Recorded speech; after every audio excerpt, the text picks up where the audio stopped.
السلام علیکم دوستو، میرا نام ہے اسامہ رشید اور آپ لوگ دیکھ رہے ہیں یوٹیوب چینل انفوٹیک ہب۔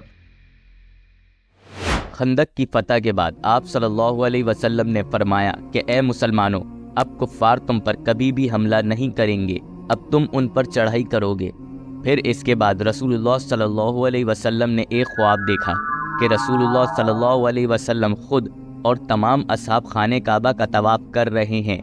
اب ظاہر سی بات ہے کہ رسولوں کا خواب وحی الہی ہوتا ہے، تو آپ صلی اللہ علیہ وسلم نے تمام اصحاب کو جمع کیا اور فرمایا کہ اللہ نے مجھے حکم دیا ہے کہ ہم عمرہ کرنے کے لیے تیاری کرنا شروع کر دیں۔ تو آپ صلی اللہ علیہ وسلم نے تقریباً 1500 اصحاب کی جماعت جمع کری اور عمرہ کرنے کے لیے مدینہ سے روانہ ہوئے، اور یہ واحد عمرہ تھا جس میں قربانی کے جانور کو بھی ساتھ لے کر جایا گیا۔ اب دوسری طرف مشرکین مکہ کو پتہ لگا تو ان کو ایسا لگا کہ مسلمان ہم سے جنگ کرنے کے لیے آ رہے ہیں، تو ابو سفیان نے خالد ابن ولید اور ایک شخص کو جاسوسی کرنے بھیجا۔ تو خالد بن ولید اور اس شخص نے مسلمانوں کا جب جائزہ لیا تو ان کو اندازہ ہو گیا کہ یہ لوگ جنگ کے ارادے سے نہیں آئے ہیں۔ تو مشرکین مکہ نے عروہ ابن مسعود کو رسول اللہ صلی اللہ علیہ وسلم کے پاس بھیجا، تو اس کو رسول اللہ صلی اللہ علیہ وسلم نے فرمایا کہ ہم صرف اور صرف عمرہ کرنے آئے ہیں، لیکن اس شخص نے نبی کریم صلی اللہ علیہ وسلم کو ڈرانا اور دھمکانا شروع کر دیا کہ یہ اصحاب جو تمہارا اتنا ساتھ دے رہے ہیں یہ تمہارا ساتھ چھوڑ دیں گے اور تمہیں اکیلا کر دیں گے۔ یہ بات حضرت ابو بکر رضی اللہ تعالی عنہ نے سن لی، تو انہوں نے عروہ ابن مسعود کو بہت سخت الفاظ کہے، جس پر عروہ ابن مسعود خاموش ہو گئے۔ اب جب ابو بکر نے اور باقی صحابی نے یہ بات سن لی تو اسی دوران رسول اللہ صلی اللہ علیہ وسلم خیمے سے باہر وضو کرنے کے ارادے سے آئے۔ تو جب ایک صحابی آپ صلی اللہ علیہ وسلم کو وضو کرانے لگے تو رسول اللہ صلی اللہ علیہ وسلم کے وضو کا پانی کوئی شخص بھی زمین پر گرنے نہیں دے رہا تھا، حتیٰ کہ رسول اللہ صلی اللہ علیہ وسلم نے جب تھوک پھینکا تو وہ بھی ایک صحابی نے ہاتھ میں لے کر اپنے جسم پر مل لیا۔ جب یہ نظارہ عروہ ابن مسعود نے دیکھا تو واپسی مکہ جا کر کہنے لگا کہ میں نے روم اور فارس کے بادشاہوں کو دیکھا ہے، لیکن کسی بادشاہ کی اس طرح عزت افزائی نہیں ہوتی جس طرح محمد کی جاتی ہے۔ اب رسول اللہ صلی اللہ علیہ وسلم نے فرمایا کہ عمر تم جاؤ اور ان سے بات کرو، لیکن حضرت عمر رضی اللہ تعالی عنہ کا قبیلہ اتنا طاقتور نہیں تھا، تو آپ صلی اللہ علیہ وسلم نے حضرت عثمان کو بھیجا۔ اب جب حضرت عثمان رضی اللہ تعالی عنہ کو آنے میں دیر ہو گئی تو ایک افواہ پھیل گئی کہ حضرت عثمان کو قتل کر دیا گیا ہے۔ تو آپ صلی اللہ علیہ وسلم نے ایک درخت جس کا نام رضوان تھا اس کے نیچے اصحاب کے ساتھ موت پر بیعت لی کہ ہم مر جائیں گے لیکن عثمان کا بدلہ لازمی لیں گے۔ جب اس بیعت کا مشرکین مکہ کو پتہ چلا تو انہوں نے حضرت عثمان رضی اللہ تعالی عنہ کو واپسی بھیج دیا۔ پھر مشرکین مکہ نے سہیل ابن عمر کو بھیجا۔ جب اصحاب نے دیکھا کہ سہیل ابن عمر آ رہے ہیں تو تمام اصحاب سمجھ گئے کہ اب صلح ہو جائے گی، اور وہی ہوا کہ سہیل ابن عمر نے رسول اللہ صلی اللہ علیہ وسلم کے پاس آ کے بات رکھی کہ آپ ہم سے صلح کر لیں، اور رسول اللہ صلی اللہ علیہ وسلم اس بات پر مان گئے۔ رسول اللہ صلی اللہ علیہ وسلم نے چمڑا منگوایا جس پر معاہدہ لکھا جا سکے۔ اس چمڑے پر لکھا ہوا تھا بسم اللہ الرحمن الرحیم۔ تو سہیل ابن عمر نے پہلا اعتراض اس پر کر دیا اور کہا کہ آپ بِاسْمِکَ اللہم لکھیں۔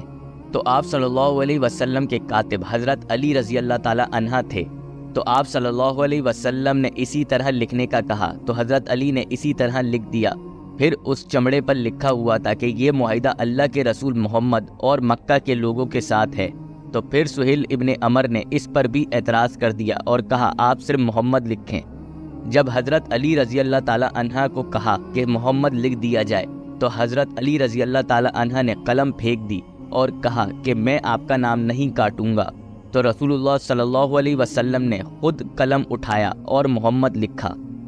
اب ان معاہدے کی شرائط لکھی گئیں، جس میں پہلی شرط یہ تھی کہ اگر کوئی شخص مکہ سے بھاگ کر مدینہ آئے گا تو مسلمان ان کو واپس کر دیں گے۔ دوسری شرط یہ تھی کہ اگر کوئی شخص مدینہ سے مکہ آیا تو مکہ کے لوگ اس کو واپسی نہیں کریں گے۔ اور تیسری شرط یہ تھی کہ مسلمان اس سال عمرہ نہیں کریں گے، مسلمان اگلے سال آ کر عمرہ کر لیں۔ اب ان شرطوں سے حضرت عمر رضی اللہ تعالی عنہ کو تسلی نہیں ہوئی، تو حضرت عمر رضی اللہ تعالی عنہ نے اللہ کے رسول سے فرمایا کہ یا رسول اللہ، ہم ان کافروں کے ساتھ دب کر صلح کیوں کر رہے ہیں؟ تو رسول اللہ صلی اللہ علیہ وسلم نے فرمایا عمر میں اللہ کا رسول ہوں۔ جب صلح ہو گئی تو عمر ابن سہیل کا بیٹا ابو جندل بھاگ کر آ گیا، لیکن معاہدہ لکھا جا چکا تھا تو اس کے تحت ابو جندل کو واپسی کرنا پڑا۔ اس کے بعد آپ صلی اللہ علیہ وسلم خیمے سے باہر آئے اور اعلان کیا کہ معاہدہ ہو چکا ہے تو سب اپنے احرام کھول دیں اور قربانی یہی کر لیں، لیکن کوئی شخص بھی اصحاب میں سے آگے نہیں آیا۔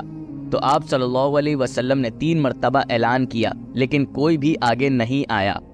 تو آپ صلی اللہ علیہ وسلم اپنے خیمے میں واپسی چلے گئے اور اپنی زوجہ سے فرمایا کہ ان میں سے کوئی شخص بھی میری بات نہیں مان رہا ہے۔ تو آپ کی زوجہ نے کہا کہ آپ اپنا احرام کھول دیں اور اپنی قربانی کر دیں۔ آپ صلی اللہ علیہ وسلم نے ایسا ہی کیا۔ تو آپ صلی اللہ علیہ وسلم کو دیکھتے ہی تمام اصحاب نے اپنی قربانی کری اور اپنے سر منڈوا دیے اور احرام بھی کھول دیے۔ اب تمام مسلمان واپسی مدینہ روانہ ہو گئے تو کچھ ٹائم میں ایک شخص مکہ سے مدینہ بھاگ کر آ گیا جس کا نام ابو بصیر تھا۔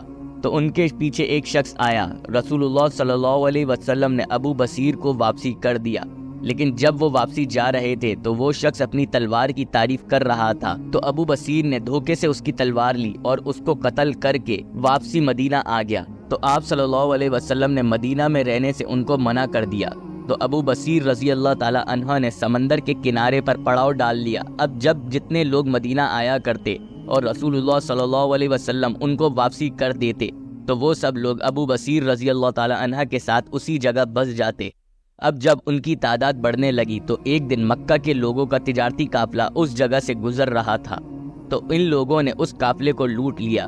اب جب مکہ کے لوگوں کو پتہ چلا تو انہوں نے ان پر لشکر کشی کرنے کا فیصلہ کیا، لیکن لشکر کشی نہیں کی جا سکتی تھی کیونکہ وہ تو لوگ خانہ بدوش تھے، کبھی کہیں پڑاؤ ڈالتے تھے تو کبھی کہیں اور۔